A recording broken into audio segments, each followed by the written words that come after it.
فبأي آلاء ربكما تكذبان فيهما عينان نضاختان فبأي آلاء ربكما تكذبان فيهما فاكهة ونخل ورمان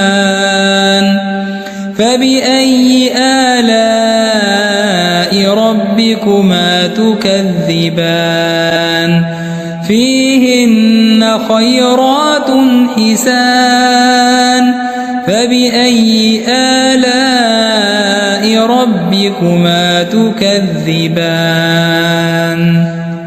حور مقصورات في الخيام فبأي آلاء ربكما تكذبان لم يطمثهن إنس قبلهم ولا جان فبأي آلاء ربكما تكذبان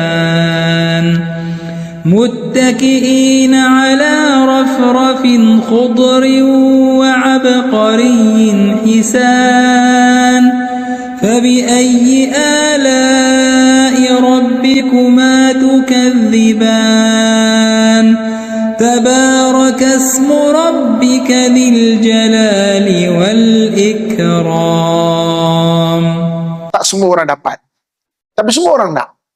Tenang tak boleh nak beli kat kedai, kan? Kalau boleh beli, tenang tu habis, sold out tau, kan? Dan orang yang banyak duit akan stok banyak kat rumah dia. Okey, jadi maknanya tenang tak boleh beli. Allah yang turunkan, wa anzalallahu sakinata fi qulubil mu'minin. Quran sebut Allah lah yang menurunkan ketenangan kepada hati orang beriman, liyazdadu imanan ma'a imanihim, untuk Allah tambah nikmat iman pada nikmat iman yang sedia ada. Orang zikir, Allah akan bagi ketenangan. Boleh nak dijual beli, tak boleh cari mana pun, kan? Lepas tu saya suka menganjurkan antara zikir yang paling mudah lah, confirm kita hafal adalah zikirkan la ilaha illallah.